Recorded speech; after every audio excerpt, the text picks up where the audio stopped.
Hey, Coach, how you doing today? Hey, good brother. How are you? Not too bad. Thanks for joining us. What's the mood like with the guys this week? Is there a lot of excitement? Oh shoot, yeah. There's excitement. They can't wait. And there's a lot of excitement. Shoot, there's a lot of reasons to be excited. Number one, we're getting to play in a bowl game. Number two, heck, it's Christmas. Who's not excited when Christmas is coming around? Man, open some presents and things like that. And I think they're excited too to just kind of finish out this season and see where we can end up. What can you tell us about this Louisiana team? What are some of the things you have to do to be successful? Obviously, stopping that run game is going to be Yeah, one of them, right? they're good. That's the biggest thing. They can play, man. They got a quarterback who can run the ball. Very athletic, very dynamic in the open field, does a good job throwing the ball as well. They've got receivers that have a lot of length. Probably, I would say, the longest or the tallest receiving core we've seen. And then their running backs run hard. Man, they run hard. They're big, they're physical, still got some breakaway speed. And then their offensive line as a unit, I would say, maybe works the best together that we've seen all year, at least one of the top two or three offensive line groups as far as working together on combo blocks and things like that we've seen. Hey, Coach, I'm just wondering, does it help having a guy like Frank Harris in practice every day and then going up against a team that does present those dual threat abilities? There's no doubt. Helps a whole lot going against the guy. And then we got a guy on the scout team, Cameron, who does a great job. Our true freshman.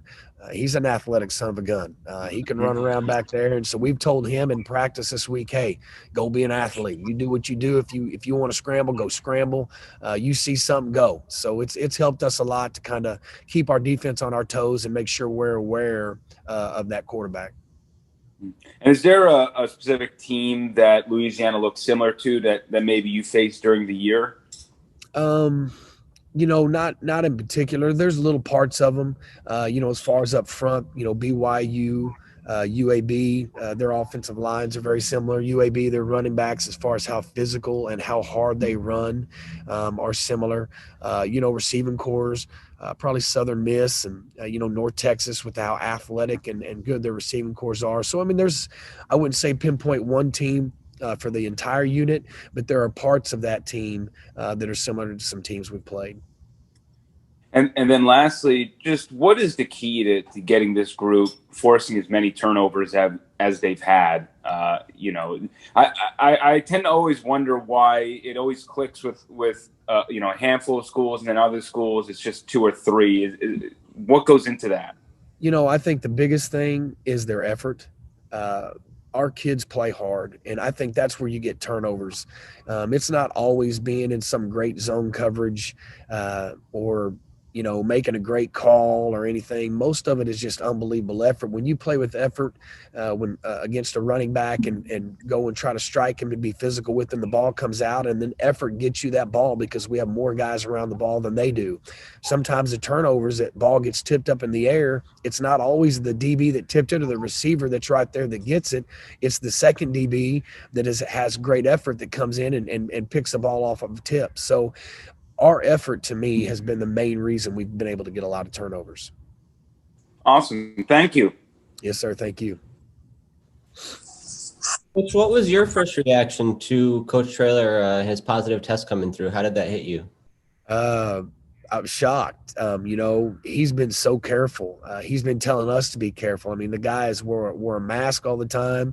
He always kids with us about never kissing his wife. Probably shouldn't say that, but oh well. But he has been so careful and has been preaching to us so much, and so I was shocked. I mean, he would have been the last one that I would have thought would get it. But that kind of tells you about the COVID and how it affects it. You can't ever get. I mean, it could happen anywhere, anybody, anytime, and it's a tough deal. What have your conversations been like with him since then? How's he handling this obviously a really disappointing situation? Obviously, I mean, Coach Traylor is who he is. He's a positive guy. He's always going to put himself last, and he's always going to think about us, think about the coaches, think about the players. So he's doing everything he can to make sure we're good, make sure we're ready. I know deep inside it's hurting him.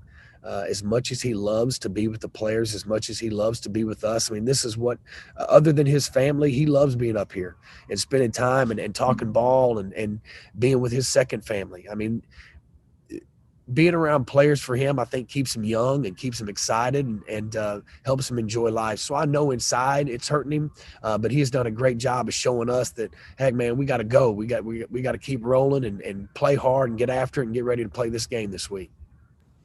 How have the players reacted so far to not having him around and the prospect of him not being here for game? I think they've been good. I think it's the culture that Coach Traylor has established that has allowed them to keep going and to understand, hey, we still have work to do. I think if you ask them, I think they'd say, man, we want to go win for Coach Traylor. I mean, I do believe they would say that because they do love him.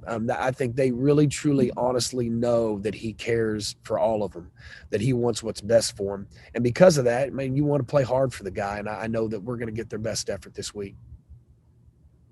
Do you think this season in general has just kind of taught everybody to have to be adaptable to any situation and sort of prepared you for something like this? Oh, there's no doubt. I mean, anybody, anytime, you better be ready. Third team, fourth team, you could be first team the next week. So it's taught us a lot. It's taught us how to handle adversity and be ready to deal with it at any time. And what's good is they're learning a lot of life lessons. Heck, we're learning life lessons. All of us are learning life lessons. That at any time things can happen. It's how you adapt, how you are able to react is what's going to help determine the outcome. What changes or differences do you anticipate today and tomorrow just because Coach Traylor is not here? How does that alter operations for you guys? It won't change much at all. It'll just be Barry or Coach Lunny talking about a few things instead of Coach Traylor. I think our kids are locked in, they're ready to go, and they know what they have to do. So they're focused, and I don't think it'll change anything at all. Is there anything that you have to pick up individually or do differently that would normally fall under kind of Coach Traylor while he's here? Anything that's changed your role? I wouldn't say me specifically, but I think our defensive staff as a group, we have to continue to make sure our kids are staying locked in because it is a big distraction, whether we want to say so or not. So we got to just make sure we have our thumb on them and make sure they're locked in and ready to roll. What kind of role does Coach Traylor usually play in like the defensive play calling on a game day? Does he usually factor into what you guys do?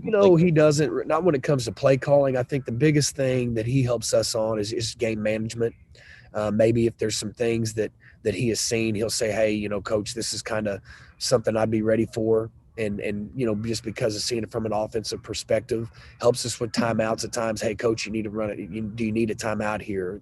Kind of gives us more freedom to make sure that, we'd like a timeout, or, oh yeah, coach, okay, punt safe. He kind of helps with the game management part of it. But as far as calling individual defenses, he lets us be us, and which is great. We can do what we want to do.